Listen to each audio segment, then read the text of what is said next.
Asa naman eh. Alas 7 na ako nagbike. Grabe. Puro rough road.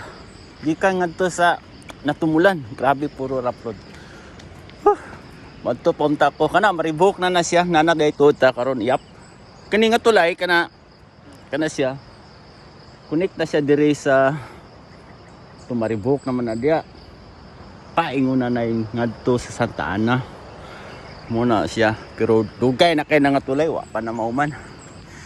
Abot ka sa pa kana siya mauman. Ikapoy ko sa akong unsa ni akong trabaho ano nakaabot ko aning lugar. Ano mangita pa man gyud og lisod-lisod. Oh, tanawa gay na motor, hirap-hirap na hirap gali sila.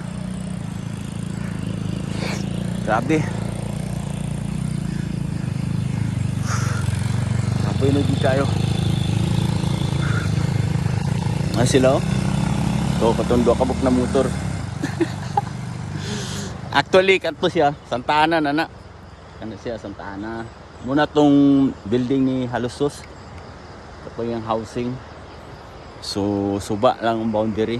Dini sa may natumulan nga side o sa Santa Ana nga side.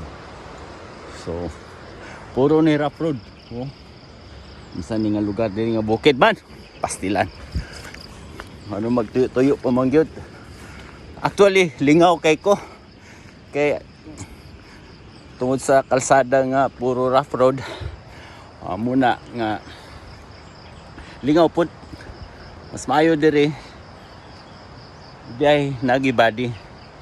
Kay in case nga kung madautan ka. So ako lang lakas lakay kog loob nga mo biyahe isa. So alas 7 na, isa na ka oras ang akong pagbiyahe-biyahe. Mubalik na ta. Tama-tama sad. Walay adlaw karon. Wa mo sila kay tungod sa kining dagom. Malitbog na to siya, paingon na to sa Malitbog kato dito. Kato nga bukid. Malitbog na lang siya. Shout out Radyo Baklay, Malitbog. Kaway-kaway, taga Malitbog dia. O di ba? O basig baagin ni sa iyong wall nga kamo taga Malitbog.